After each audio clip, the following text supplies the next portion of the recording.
all said bring on Georgia for over a year. Promised that the Dogs would shake with fear. But when those Bulldogs took the field so strong, they played you out like a country song. Blue skies over Texas, but the scoreboard's red. Georgia's marching while the Longhorns hang their heads. It was a game for the taking, but it slipped through your hands. Now you're left wishing it was a different plan.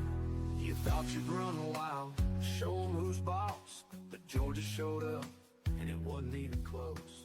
How about them Dogs? It's just the show edition. I'm your host, Jay Stone. With me, as always, is Cory Champney. Ho, ho, ho. Sick 'em. How about them Dogs? 'Cause they bad, don't they? Oh, man. You know, everybody doubted them Dogs. I like it better that way. I do, too. They came to eat. Yeah, I'm telling you what, They man. came to eat because they was hungry. It was a beautiful game in Austin, Texas. I got some friends out there. I hate it for you guys, but we're in the middle of dynasty mode, and we won't be denied. You know, there are things that we got demons, you know. We got skeletons in the closet. We got Nick Saban and Roll Tide demons. We've still got to get over that hump. We beat them one time for a national championship in like the last, decade? So, what is it? He's lost twice in the regular season, Kirby Smart? Yeah. To Alabama. Yeah. And he's undefeated against everybody else. Yeah, it's pretty ridiculous. We had that South Carolina loss first season. He's just unstoppable. The mentality, the culture, the effort that he puts into coaching, he gets the results and gets that same effort in tenfold out of his players. You know, this episode that just released, episode 14, we talked about all the hype going into this game, and we talked about how we were both nervous, but you were nervous because they hadn't played a complete game. Right. And it was still Carson Beck, 3 interceptions. 2 of them weren't really on him. One of them I can say was probably his fault. He just missed the receiver. One of them was the receiver ran a bad route, and he wasn't where he was supposed to be, and the other one was on a tip and a great play by the Texas defender.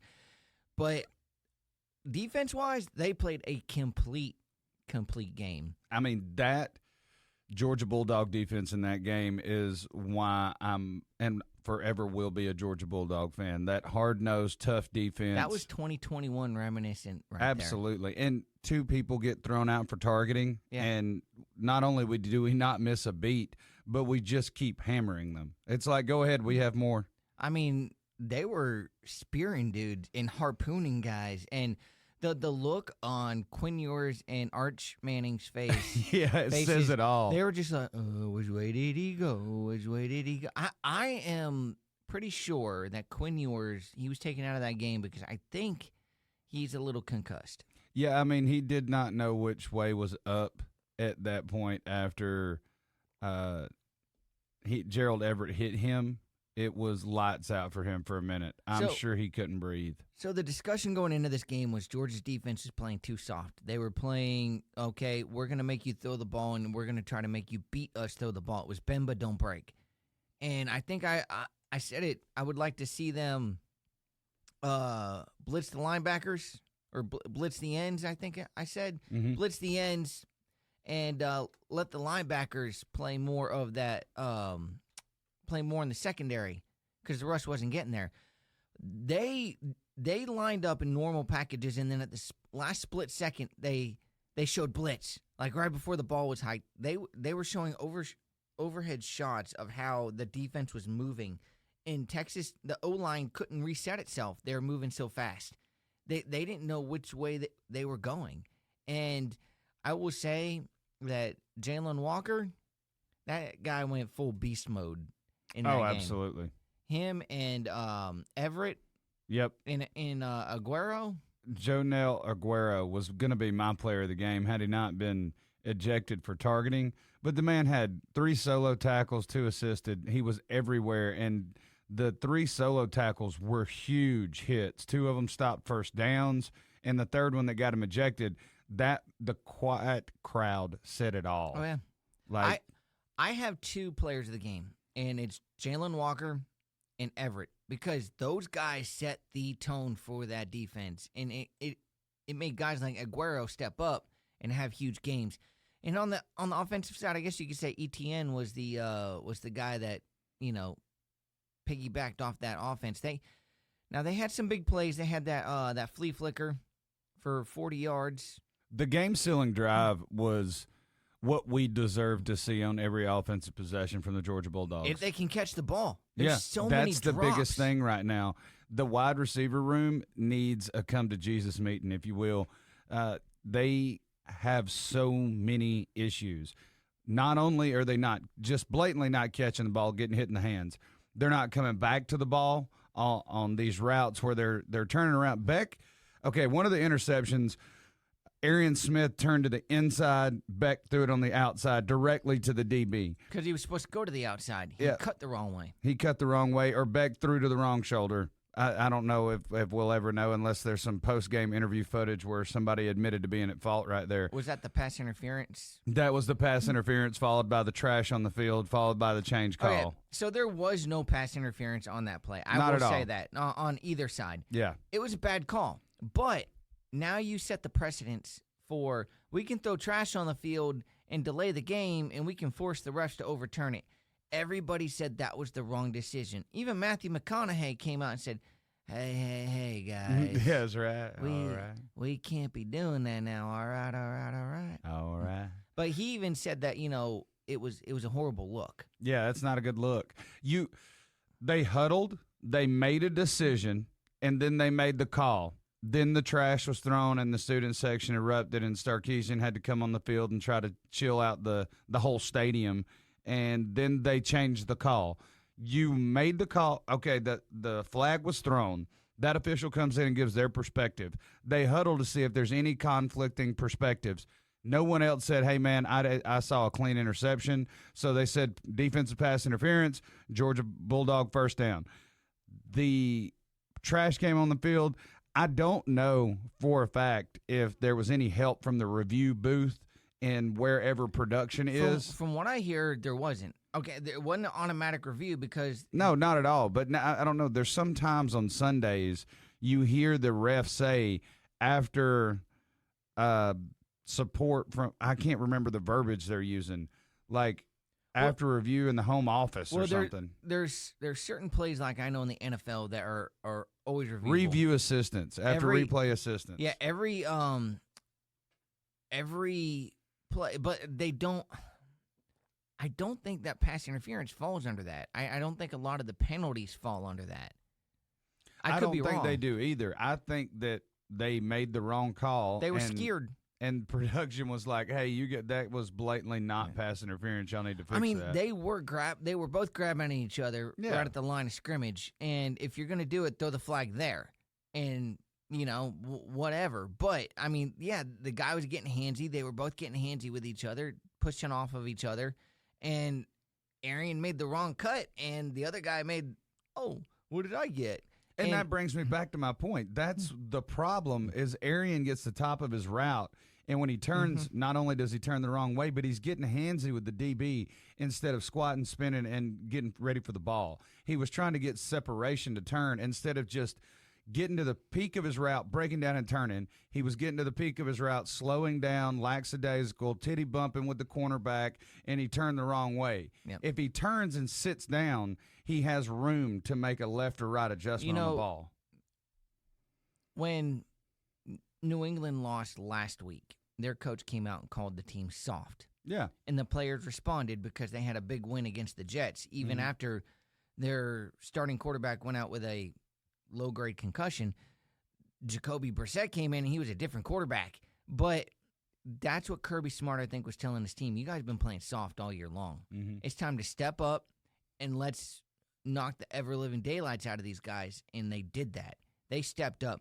Something was said between the Auburn game and this game. Oh, yeah. Adjustments were made, Georgia and game. something was made. They did their homework. They saw, and Texas overhyped themselves so much. They hadn't played anybody. They played a Michigan team that we saw wasn't that strong to begin with. They played an Oklahoma team that's reeling and struggling. They played a Mississippi State team that's all they are is physical and athletic. Now, they're never mind. That Michigan, Michigan is defending national champions. They lost their head football coach. They lost their quarterback. They lost their running back. They lost a lot of vital pieces. You're exactly right. And they got like their third-string quarterback in right now or something like that. It's not a good look in Michigan. It's not a good look in Ann Arbor, and Ohio State's probably going to walk their dog this weekend. And then Oklahoma was decimated in the draft, and they've had injuries, and they weren't a good team at all. No, Jackson Arnold is looking like he's going to be a pretty good quarterback, but he was not ready for that game. And this is the statement game where it's like, y'all underestimated Georgia. Now they're back. Yep. You made them mad. Kirby Smart came out and said, your whole network, didn't believe in us. Nobody believed in us. Nobody picked us to win this game. And let me tell you something. Georgia is every year notorious for getting off to slow starts in games. In the last couple of years, at least, they've gotten off. And I know this year they have. They've gotten off to slow starts. Even in the Clemson game to start the year, they got off to a slow start in the first quarter.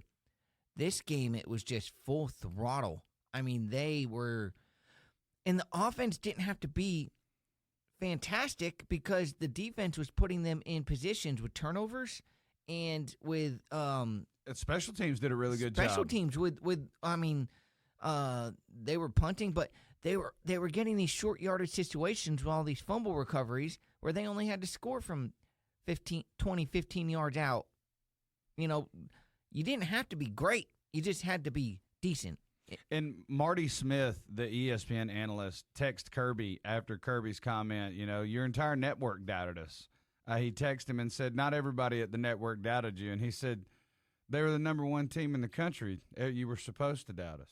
Like, it's not – we lost to Alabama and we shouldn't have. Like, everybody should doubt us right now. We haven't proven that we are undoubtedly, undisputed, the number one football team in America. We just haven't. I also don't believe that there is a team that has proven that they are. I don't think Ohio State's as good as everybody says they are. They have the talent everybody says they have. It's obvious. The talent's there.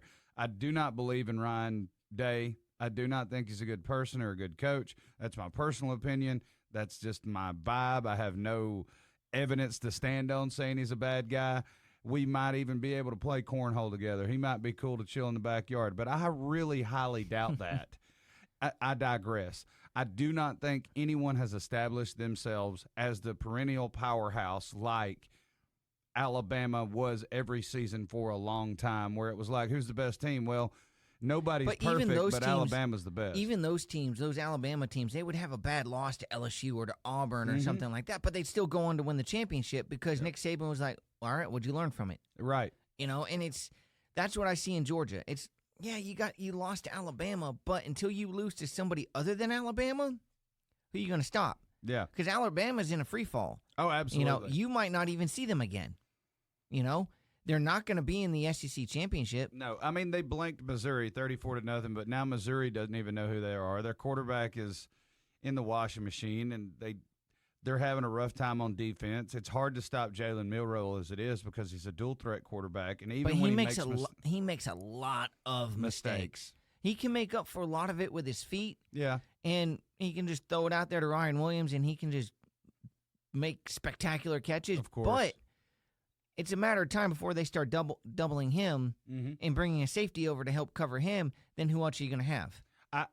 Everyone that knows me knows that I despise Alabama, but that kid is so talented. It wouldn't surprise me if he still wins in triple coverage. Yeah, I mean, he's like Travis Hunter. You put double coverage on him, he's still reaching out, grabbing with one hand. Absolutely. Or Jamar Chase. He reminds me of Jamar Chase. He's always open.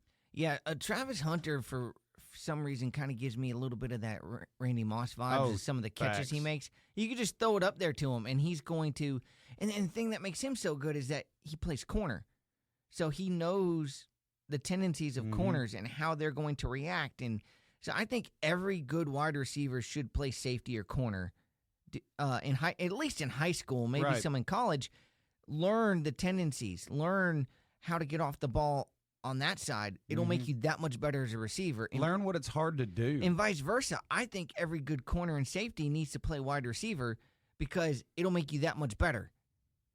Yeah, of course. And that's why I think tight ends need to at least learn how to block. Yeah, no kidding. Because if you're going to be a good tight end, now tight ends are now more pass catching threats than anything else, but there's nothing better than having a tight end in there for run blocking on running plays.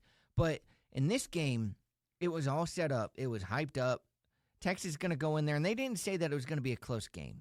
Everybody was saying that Texas was going to smack Georgia around, that they were going to be able to do what they wanted with the ball, and they were going to be able to throw it all over this horrible Georgia secondary that's had no life in them whatsoever. Right. Come out in the first quarter. And at first, the feeling of this game is, man, Texas is, these fans came out. They're ready for this. These Texas fans are ready for this. But you know what? Quinn Ewers wasn't ready. Arch Manning wasn't ready. Nobody on that squad, nobody on that O-line. And you know what? Everybody says that that's a great offensive line that they have at Texas. And I'm sure they are pretty good. But they weren't ready for these disguises and these blitzes that Georgia was drawing up. Not at all. And kudos to their D coordinator and Kirby Smart, who's a, pretty good defensive-minded guy himself, for coming up with these schemes. These are schemes that no one had seen Georgia run this year.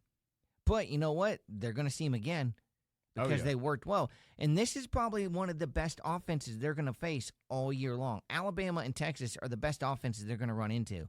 And everybody will say, oh, Tennessee has a good offense, but Tennessee's offense isn't better than Texas, I don't think. No. I don't even think it's better than Alabama. Alabama just got caught up with that defense in Tennessee. Yeah, of course they did. And that's the thing. And now these Tennessee fans are going to start chirping and harping and running their mouths. Okay, go ahead and do it. I mean, when are you going to learn? Right. And it fired everybody up. And Sarkisian, I like him as a coach.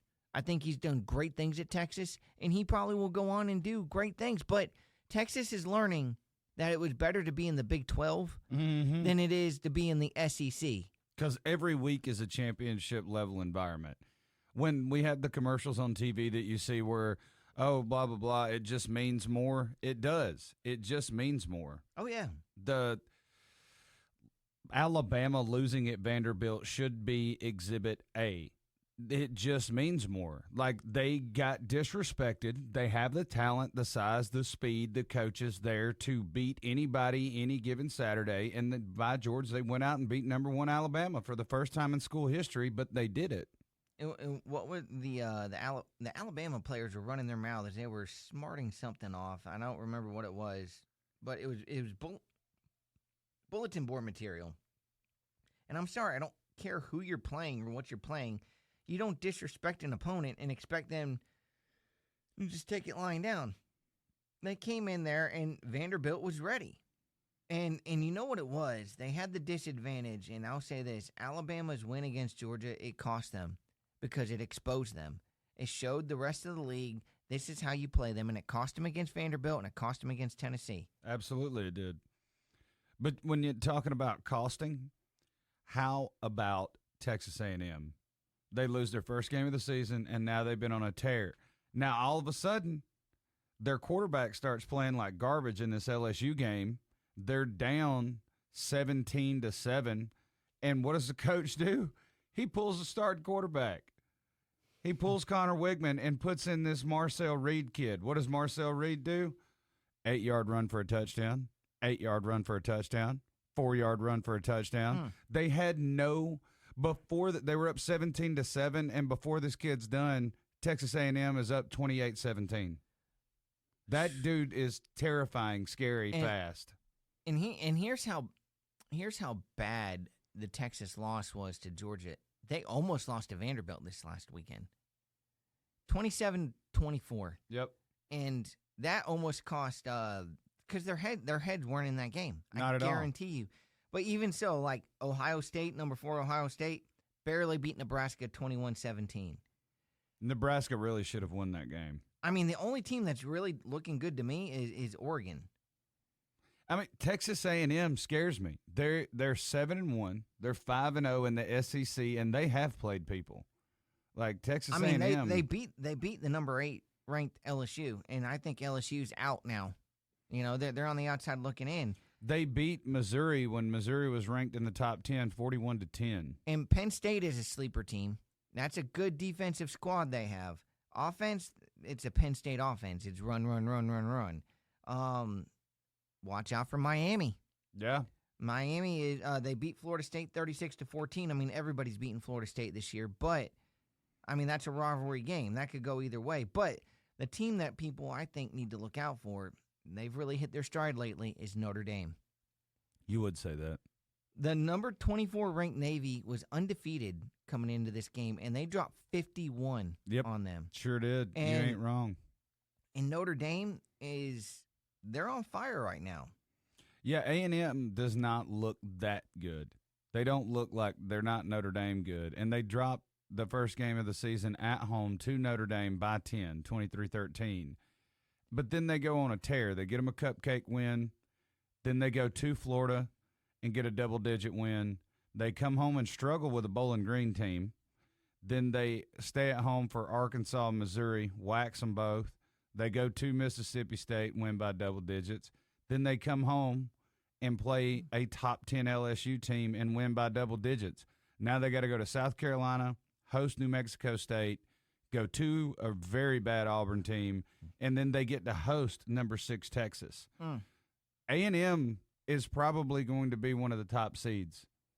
I just feel like they're going to be playing for an SEC championship this year. I don't know another SEC team that can beat them. So Notre Dame, Texas. They started out at beating Texas A&M 23-13. I mean, both teams struggled in that game. Right. Notre Dame had a bad loss in Northern Illinois in week 2. But since then, they beat Purdue 66-7.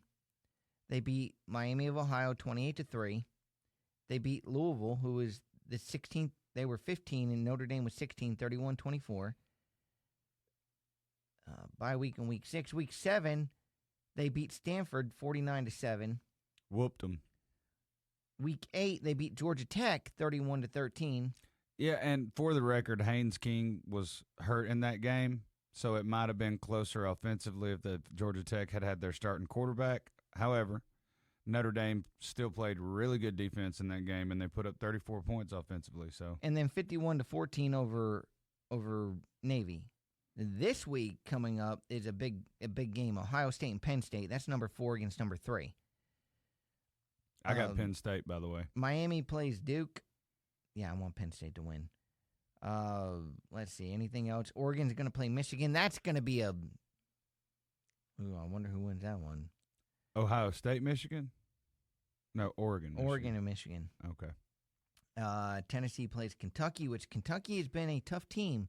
They kind of looked rough last week. They got punched in the mouth. They only put 10 on the board. They're scrappy though. If you let them in the game, they're going to stay in the game down to the wire. Oh yeah. And then you have, of course, Florida, Georgia. I don't think Notre Dame plays this week. I think it's their second bye. Yeah, it's their second bye week. And then after that, Georgia and Ole Miss after Florida. Ole Miss is not the team I thought they were going to be. I thought Jackson Dart was going to play better. He's been making a lot of mistakes. They've been turning the ball over. Their defense has been not that great. After their second bye week, Notre Dame plays a 1-7 Florida State. Then they play Virginia. Then they play Army. Who is ranked? Yep, they're undefeated. So, and then they play USC. Who is reeling? They're not so good. They started out the season hot and faded. That's who they close again. I mean, in Georgia, Georgia they have Florida, Ole Miss, then the Tennessee game November 16th, and then a cup UMass, and Georgia Tech, and then Georgia Tech. So at home, Georgia could win out. It looks like. I don't want to overlook anyone. I don't want anyone thinking that. No, I think they're going to come prepared for Tennessee. They're going to come prepared for, Ole Miss and Florida. But I don't think that those teams have enough for them. I don't either. I don't think that Tennessee can come down to Athens and play on the road in that environment well. They didn't play well last time. They looked lost. They played okay in the third quarter coming out of halftime, and it was like, okay, their coach convinced them they could play with us, and then they tried real hard and realized they couldn't. It's not the same as the last time they came to Athens. Yeah. Wait, are we going there? No, they're coming to Athens, right? Versus Tennessee, yeah. We host. Yep. So last year, it was the year before last. That was a Stetson Bennett team. That was the Hendon Hooker led. Yep. That was Malik Neighbors, Hendon Hooker. They hit a bomb, but Adam Arrowwood and I went to that game. Yeah, I remember. That was the decibel meter breaker. That was the loudest. Tennessee fans were acting like they could play and there. That game and really loud. wasn't. That game really wasn't that close. The score looks closer than what the game really felt like, and that's the thing about football. You can see these scores. It's like, oh well, they only won by like 10. Yeah, but physically, they absolutely whooped Tennessee and broke their will. Yeah, we didn't try any of the big plays. Todd Monken called plays where our players could go out and hit them in the mouth. Now, getting back to this Texas game, I heard a little interesting fact about the head referee in that game. Have you heard this? Negative. He is a TCU alumni. Oh my. Yeah, and he lives in Austin, Texas. And what happened the last time Georgia played TCU?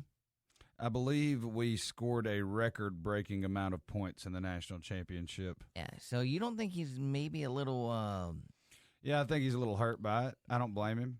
I mean, I blame him for changing the call and making really bad decisions. That and I Saturday haven't was heard terrible officiating. I haven't heard any response from the SEC or the NCAA about it. And you won't, because you know what I hate to say this because I'm a diehard Dawgs fan, but they didn't find Kirby for shoving Martin Van Buren, the quarterback from Mississippi State, so they had to let this slide, and now we're even. Yeah. I don't know how else to put it.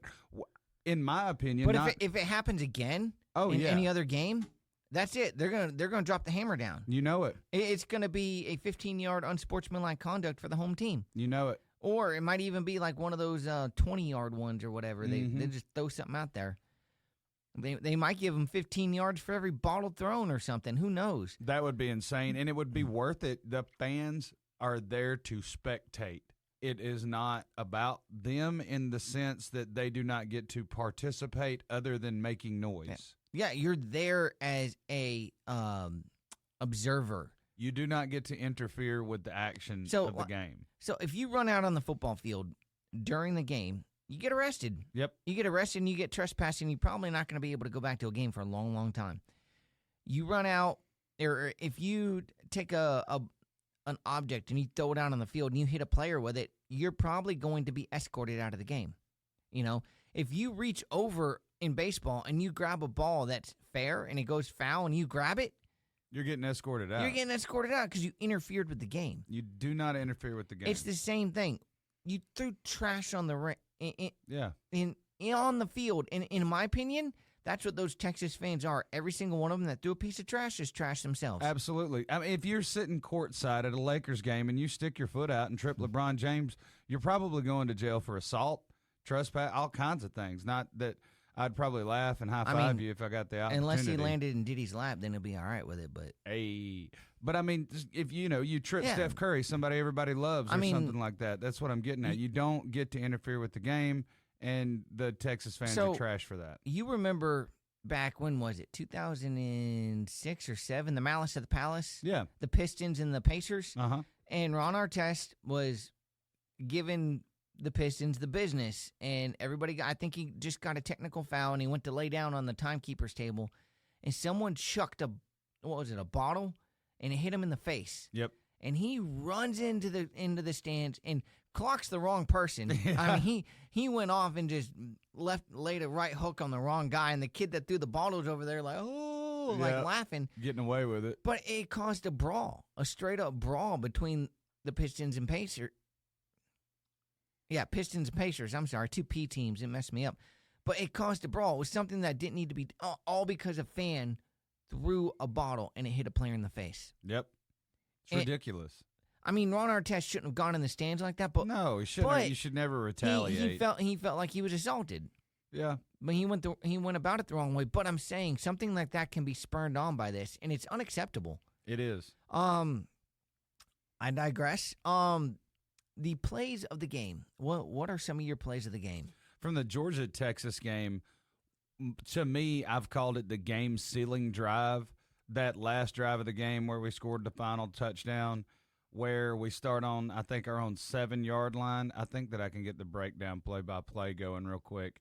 But we had a short run. Like, it looked like that drive was scheduled. It was Manufactured. scripted. Yeah. And it was pretty incredible to watch how smooth everything went. Let's see if I can get this last 1-yard run to Trevor Etienne pulled up. Bear with us, guys. I'm trying to give you the play-by-play. Here it is. So they start out on the Georgia 19-yard line. Nope. They start at the 11. Start at the 11. Start at the 11? Georgia touchdown. Start at the Georgia 11. Yeah. So first down, no gain, ETN on the rush. Second, Beck pass incomplete. A drop. It was a drop. I love it. So now it's 3rd and 10. We're at our own 11-yard line. All right. We're down. We're up 23-15. This is a tight game on the road against the number 1 team in the country.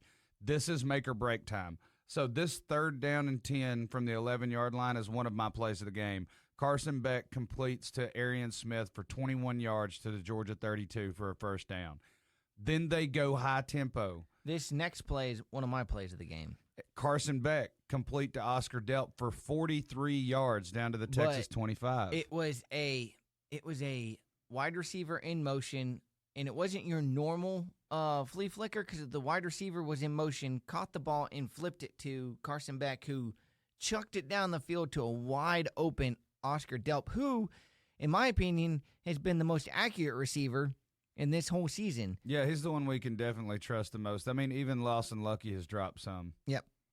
Dylan Bell's dropped some. But what did this do? This put him at the 25-yard line. So they're in that red area, or almost in the red zone, but they're right outside the red zone. And then Nate Frazier runs out the clock there for a 2-yard gain down to the Texas 23. We come back into the fourth quarter. It's 2nd and 8. Carson Beck throws a strike to Dylan Bell for 9 yards. Now we're in the red zone. So it's 1st and 10 at the Texas 13. Mm-hmm. Beck throws another strike to Dylan Bell. It's just for a 1-yard gain. But there's a penalty for a face mask because that's the only reason Bell went down. And on the next play, it's 1st and goal. Beck takes off for a 5-yard run. Then they have him a little goal line stand there, Texas does. But finally on 4th and goal from the 1, Trevor Etienne muscles his way in on the second effort there and scores, puts Georgia up 29-15. Peyton Woodring with the extra point. That drive is my moment of the game. I have two other plays. Well, 3 plays. So the Oscar Delp one I mentioned. The other one was on the next drive after this was when Quinn Ewers was sacked by Mykel Williams for a loss of 2, and he fumbled, and it was recovered by Mykel Williams, or it was recovered by Damon Wilson. That was one of the big turnovers because they were actually driving down the field at that point.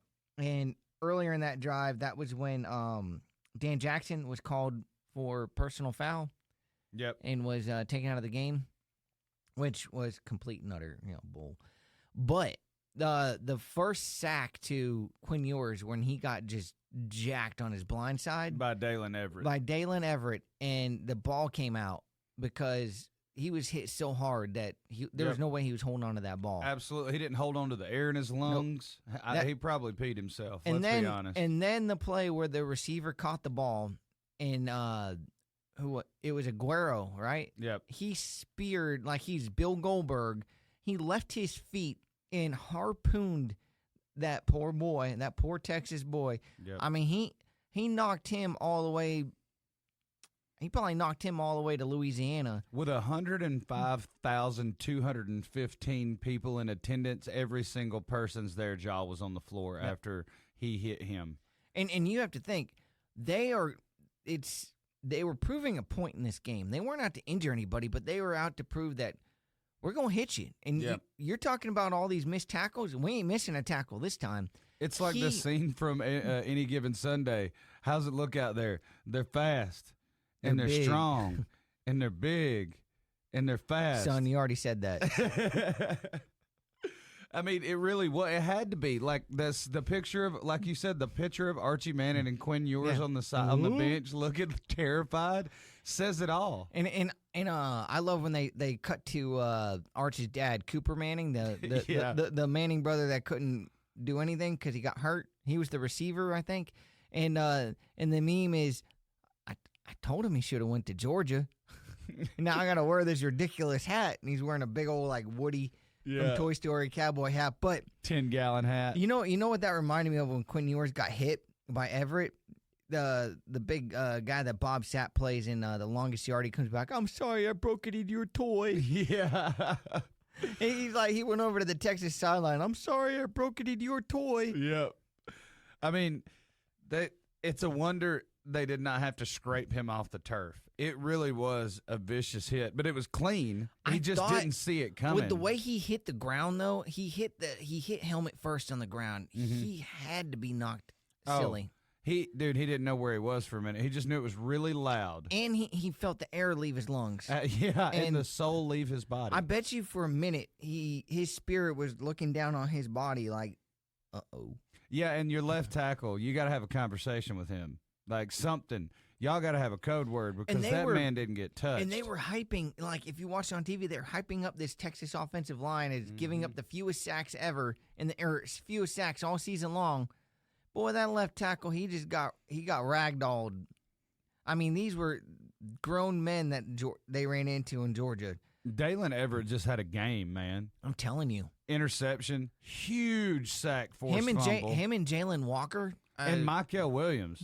Let's not forget how, I mean, if it's not for him on one side, now it's Walker on the other. I felt for a minute there that the momentum started to shift a little bit when Arch Manning came in and he broke that 20-yard run. Yeah. But then he ran into that Jalen Walker bus and got strip sacked. Jalen Walker, 3rd and 7 in the second quarter. It's big. Georgia's only up by 7.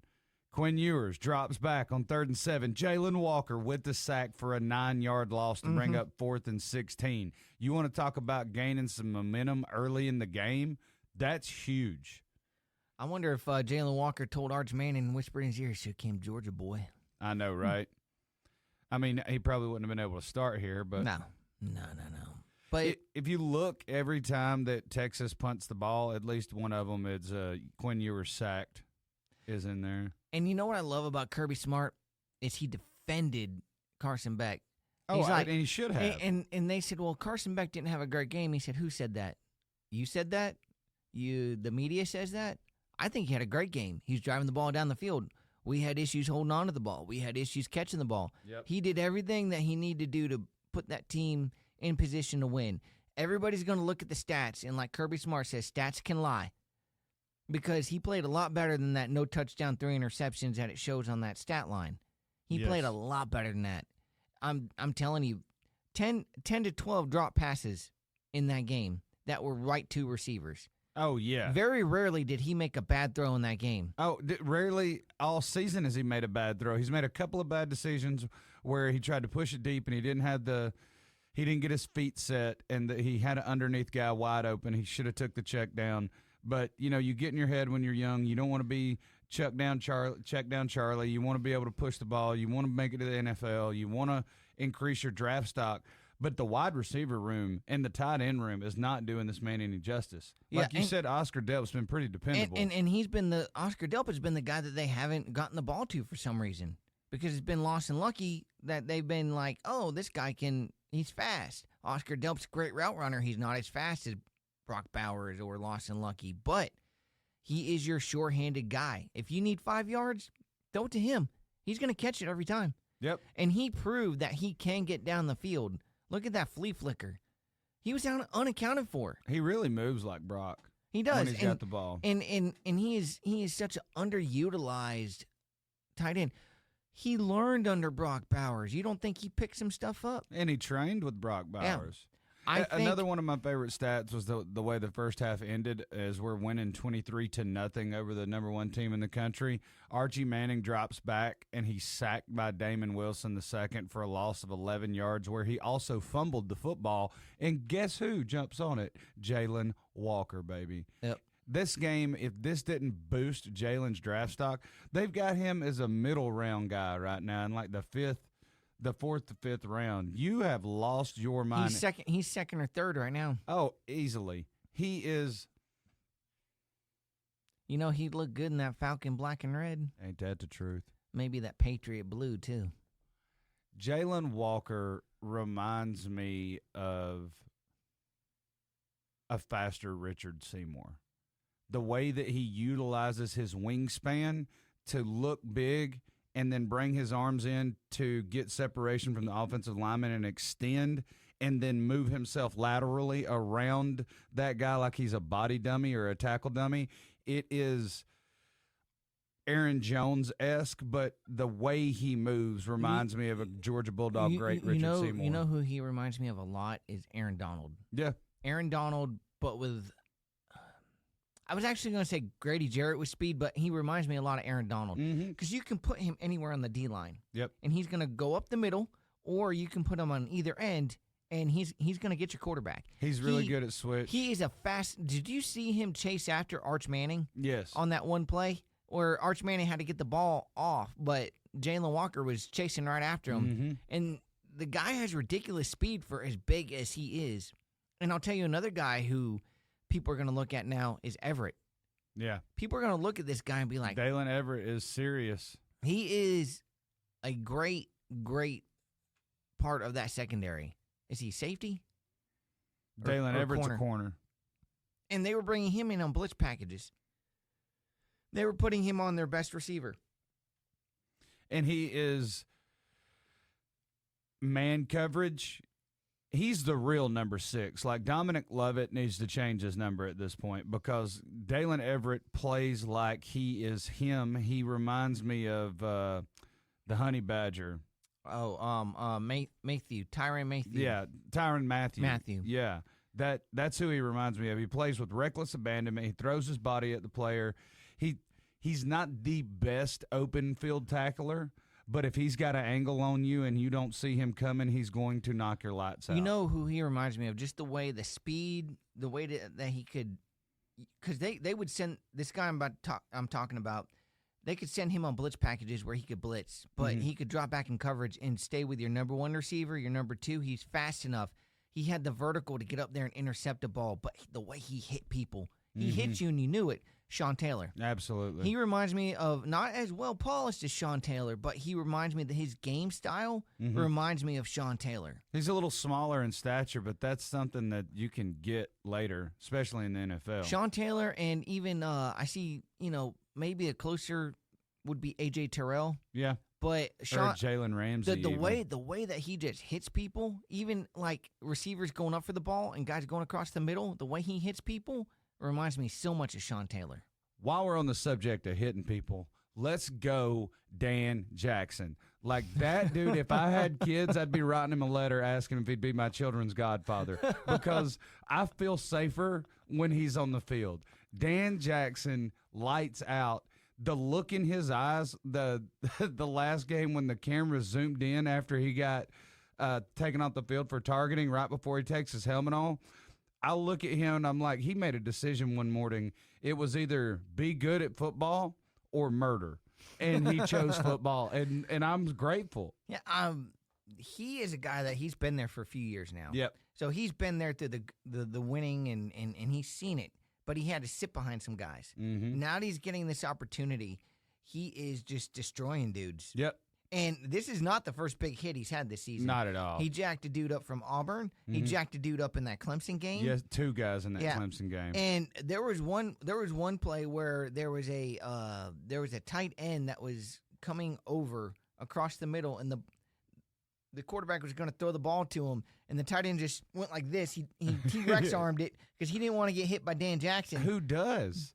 He's a nightmare. He reminds me of what's that guy? He was a safety for the Minnesota Vikings. Oh, Ball hawk. Harrison Smith? Yeah, Harrison Smith. He's just scary. Notre Dame alumni. Woo. Yeah, there you go. He's got the Harrison Smith swag.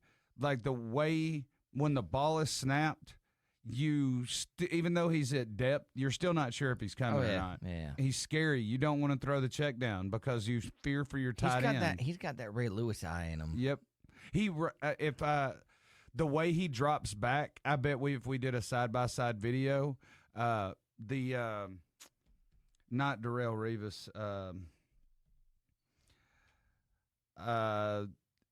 Philadelphia Eagles. Westbrook? Safety. Dawkins? Brian Dawkins? Brian Dawkins. Yeah.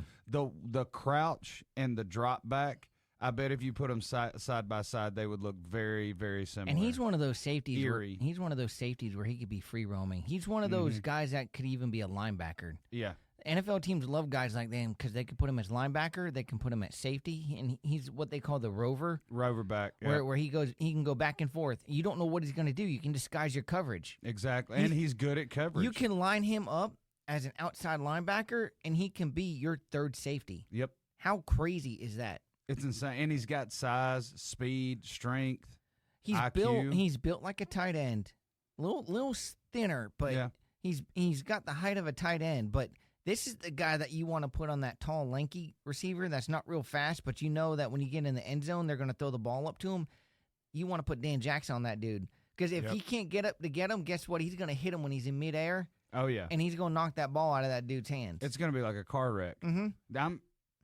I genuinely fear for people's lives when Dan Jackson's on the field. He took that helmet off when they called the personal foul, and he looked at that referee like he was going to eat him. Yeah, and if I was the referee, I would have needed a timeout to change my shorts. I mean, like, personal foul. Never mind. Never mind. That's worse than the trash on the field. Since we're changing calls here, let's. So, I think this was the momentum game that Georgia needed. I think they were waiting for this moment all season long, and I think it started in the Alabama game, in the second half of that Alabama game, at least for the offense. You saw them make the big plays down the field. They came back and took the lead in that game against Alabama, and they shut them down for the most part in the second half. Yep. They came out playing that second half in the Alabama game that they came out playing the whole entire time in Texas. And I think they eased up on Auburn a little bit because I think they were working on some things. Which I'm not mad at. I need to see the wide receiver cores look like they worked overtime. And that's what I said in our last episode that when we covered football was that it looked like to me that they knew that they were going to go in there and handle Auburn, but they wanted to work on some things. They wanted to run certain routes and run certain plays to shore up certain things. And the way that they were playing the Auburn on defense, it was like, this is different because they're giving different looks. But instead of sending blitzes, they were going back in passes. But they mixed it up in Texas. I think what it was they were playing a different game against Auburn because they didn't want Texas to have a lot of tape on them. Right. It's like, Texas was ready for them to play conservative on both defense and offense, and it didn't happen. Not at all. We came out guns blazing. And the thing is, you don't have to play conservative when you're getting the ball on the 20-yard line every time, you know? I think we got the ball to start, and we did a 3-and-out, which made me super nervous. And then Texas got a first down, which made me nervous, but then they only had a 7-play drive, and they punted. And then Carson Beck, 2 plays and an interception. So the beginning, like the first 3 possessions for both teams were absolutely gut-wrenching. So Georgia punts, Texas punts, Beck throws an interception, Texas punts. But on that one where he throws the interception the second time, they're actually driving down the field. That was a 9-play, 62-yard almost a 5-minute drive. Yeah. And then he throws a pick to Jahdae Barron, and had no gain on the return, and they're at their own 5-yard line. But then they fumbled. And then the hit by Dalen Everett happened. Yeah. And that was the momentum shift because they got the ball back on the Texas 13. Yep. And it was Dylan Bell run, a Carson Beck little pass to Etienne, an incomplete to Lucky, and then Trevor Etienne just does Trevor Etienne things and scores touchdowns. That's impressive to fully plank in midair. Make sure you get your support hand in the end zone. No elbow on the ground, no knee, and then full stretch to break the plane of the goal line. That's an NFL caliber touchdown. And it's 7-0. Then the next play, they go negative. Texas goes -7 yards. And and punts. That's just rough. And then there was a Jalen Walker sack in there, I might add. Yeah, and Georgia gets the ball back, and they really can't do much. I mean, they get 7 plays, 13 yards, and they kick a field goal. It was a 33-yard field goal because when Woodring is going to kick, he doesn't really miss. And then the next time, the next possession for Texas, it's an interception. He's intercepted by Dalen Everett, my boy, at the Texas 34. So now you get the ball back at the Texas 34. Yeah. And then it's 3 plays, 34 yards. It took him 3 plays. And on this one, there was absolutely no questioning whether or not Trevor Etienne gets he an end broke zone. it. He broke it. Yeah. 15 yards. Just a beautiful run. But before that, Carson Beck had a nice pass to Lovett for 17 yards when he actually caught the ball. Yeah, I would like to see a lot more catches going forward. And then the next play, Texas 3 plays, -4 yards. That defense, though. Jalen Walker sacked him again. And then it was a 36-yard punt, and you're getting the ball back at the Texas 34. Then it's a punt, and then Texas gets the ball back, and they fumble. This is the Arch Manning strip sack. Damon Wilson sacks him, and, Jalen Walker recovers. And then Georgia gets the ball back into the half. I think they kicked a 44-yard field goal at the end of the half, make it 23-0. They come in the second quarter, and Texas actually comes out and drives down the field, 8 plays, 55 yards, and it's 23. And they get the 2-point conversion. It's 23-8.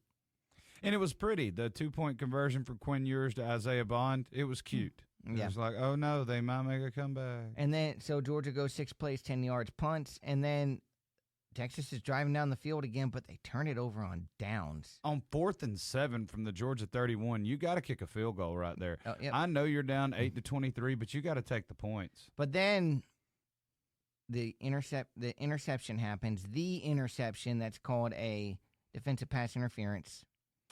And then there's a TV timeout for trash on the field. Yep. And so then it was 2 plays where the first play, Quinn Ewers actually gets sacked by Michael Williams for a loss of 8 yards, but then... Just a second. So that 3rd and 10 play from the Georgia 31, we're on our side of the field. Carson Beck's intercepted, and their defensive back returns it for a first down to the 9. Yeah. In real life time, from the time that boy got tackled at the 9-yard line to the time that they made the call, the trash was on the field. They picked up the trash. They overturned the call. Like 45 minutes of real life went by. Mm-hmm. And we're just sitting there waiting for the refs to do something stupid. Yep. And that's another reason we were all bent out of shape. So then Texas scores a touchdown. Jaden Blue, a 17-yard pass from Ewers. So it was a pretty Texas route too, by the way.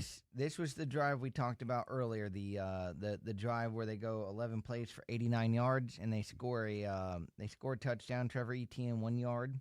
And it'd take a big 5 minutes off the clock too. Yeah. And then on the next drive, it's a fumble recovery. Quinn Ewers again fumbled. It was forced by Michael Williams because he sacked him, and it was recovered by Damon Wilson.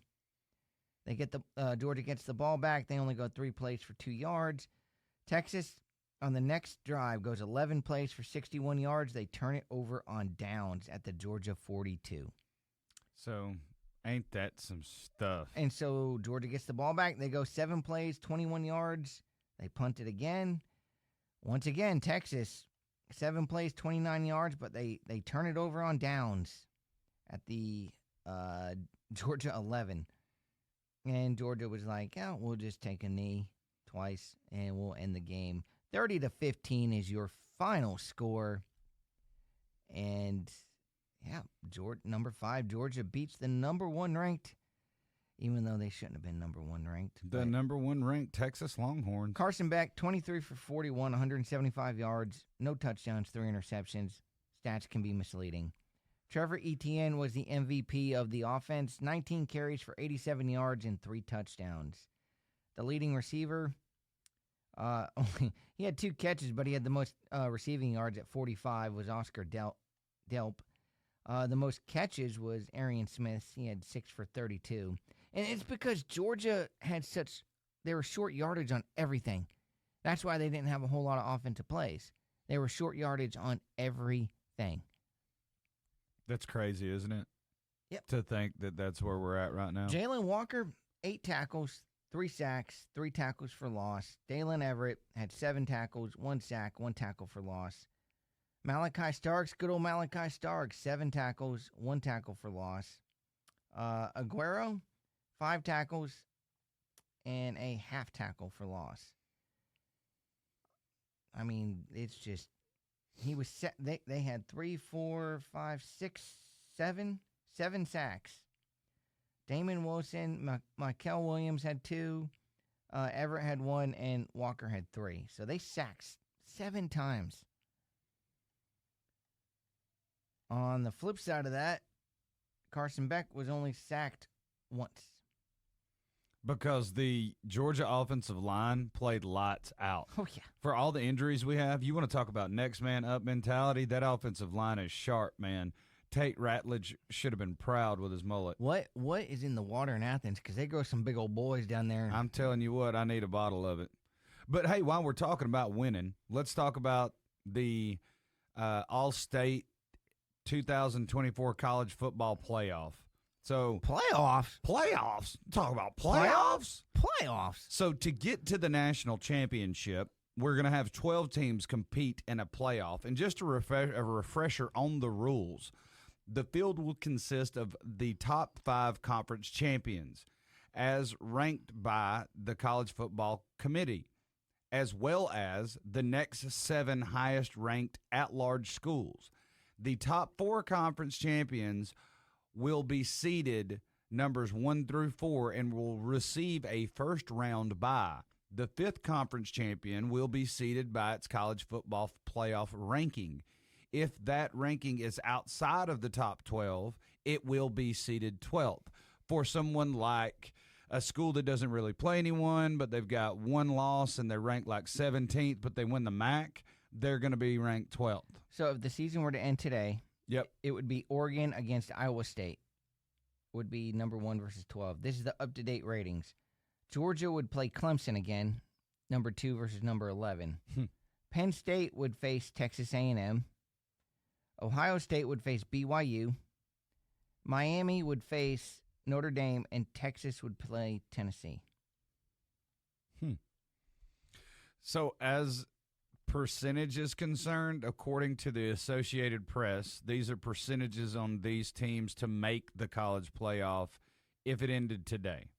Or as it stands with the remainder of their schedule and the likelihood of the outcomes of the games they still have yet to play, this is the percentage of the chance they have to make the college football championship, not just win it, but just make the playoff. At the top of the list, we have the University of Miami with a 90% chance, followed by the University of Oregon with an 87% chance, and then third, of course, the University of Georgia Bulldogs with an 85% chance, Penn State with an 84% chance, Texas with a 75% chance, Ohio State with a 73% chance, which I find interesting seeing as to how those two teams play this week.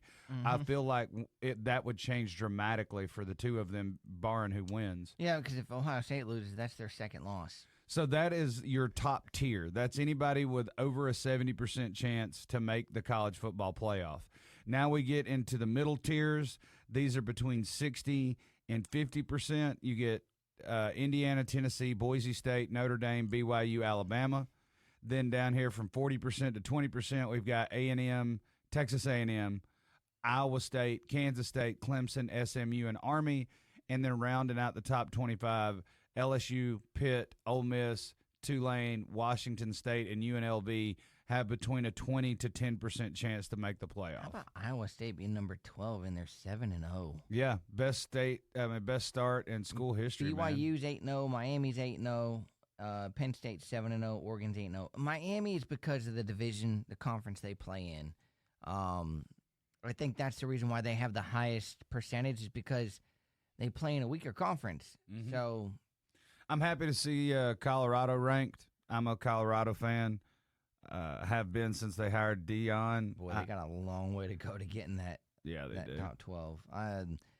I still think I like seeing BYU in there. That's different. You know, they're 8-0. They're a really good team Yeah. too. They're dangerous. Their quarterback's incredible.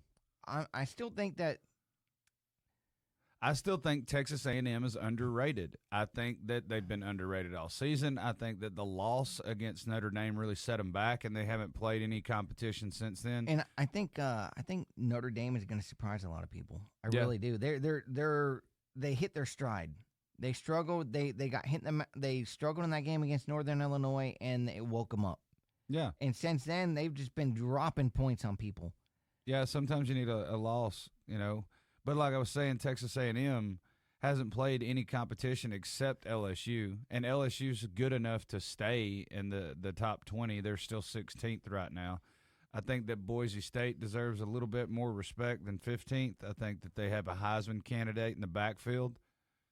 I think Boise State could compete up to maybe the second round of the playoffs. I don't see them doing anything more than that. At this point, I think the SEC teams that are going to make the playoff will be Georgia, Texas A&M. I don't know if Tennessee has enough to make it. They could have to sneak beat in. somebody. But, I mean, at the beginning of the year, we were talking about maybe 5 or 6 SEC teams making it, but now it's down to 3. So it's been cut in half. Yeah. So, yeah, I mean, I like seeing, you know what? I might even root for an Iowa State, especially if they go up against Oregon. Mm-hmm. You know, I mean, hey, anybody can win on any given Saturday. That's right. And I love to see Dan Lanning winning in Oregon. Like, I love to see our guy that was here at Georgia. I love to see him winning. He did great things for us. The argument with Oregon is, yeah, they're winning, but who'd they play? Ohio State. That's it. But Ohio State, who've they played? Nobody. That's exactly. So Ohio State never plays anybody. Like I'm an Ohio State hater. they're like Alabama. I'll tell you who Ohio State's played: Akron, Western Michigan, Marshall, Michigan State, Iowa, and then the first team they played, Oregon. They got beat 32-31 on a bad coaching call, and then they barely beat a struggling Nebraska team. Now they got to go to Penn State on a big noon Saturday. We I are don't see it. Penn State. Yeah. Yeah, and then after the Penn State game, they've got no saving grace to get some accreditation back, except for their second to the last game. They host 13th ranked Indiana, who could stumble before they even get to them. So it wouldn't be a staple victory if Indiana's not playing well by then. Although Indiana is 8-0, 5-0 in the conference. You know what other team could sneak in there if they win a couple of games? Boise State and SMU. They're number 20 right now. SMU barely squeaked by in their last game. But they've other than that last game and that one loss that they have, they look for real. But when's the last time you heard the top 4 teams in the Big Ten be Indiana, Oregon, and Penn State being the 3 undefeated? Well, Oregon just got introduced, but Indiana, Oregon, Penn State, and Ohio State. If you'd have told me at the beginning of the season those would be the top 4 teams, I probably would not have believed you. I would have believed 3 of them. But Indiana, yeah, come on. I mean, that's a basketball state. If you would have told me Nebraska or USC, I would have believed you. If you told me there's a football team undefeated from Indiana, I would have said it's Notre Dame. Yeah. You know, No kidding. not the Hoosiers. They've been the boys out of South Bend. Yeah. I think that's a pretty good segue into our outro. That's a pretty good covering of halfway through football moral season. of the story is don't go running your mouth and saying we want Georgia for a whole entire year when you couldn't even win your college football playoff game last year, and then you're saying you want Georgia and you can't play with the big boys right now. Precisely. But I guess my final thought on the thing is playing in the SEC is hard every week, no matter where you play. Just like Kirby Smart said, it doesn't matter if you play in Nashville at Vanderbilt. It doesn't matter if there's a hurricane and it blows the stadium to the ground and you have to play at a local high school. The SEC is hard every week. It's harder than every other conference in college football. Yep. And the kids in high schools around the United States know that, and they all strive to be here. And Kirby Smart is like Nick Saban. He's built for it. He is built for the SEC. Sarkisian, he was a coordinator in the SEC. He coached, at USC? Yep. And he's not ready for it. I mean, he didn't come in prepared for Georgia. He came in prepared what he thought was going to be Georgia, but he wasn't coming in prepared for that. He wasn't ready for that. And I like Sark as a coach. I think he did great things at USC. I think he did great things under Nick Saban at Alabama. He's going to do great things at Texas, but I don't think he's built the same way as Kirby. I don't either. He's a different style. Kirby is a different breed. He's one of a kind. That's our football coach, I hope that Kirby stays until he can't coach anymore. He will. He ain't going nowhere. And if anybody out there listening doesn't know what it means when I say how about them dogs because they bad, don't they? Go on to YouTube and check out the Squidbillies when they talking about Herschel Walker. Because Herschel Walker, how about them dogs because they bad, don't they? Oh. And just remember, who's that coming down the line? Who's that coming down the track? It's the Mean Machine in the red and black. That's right. And they looked like the Mean Machine against Texas. Ain't nothing finer in the land than a drunk, obnoxious Georgia fan. You know what? Here's my outro for this one. Man, if you want to make it to heaven and you want to walk the streets of gold, you've got to know the password is Go Dogs Go. We'll see you guys next time on It's Just the Show. We'll see you later.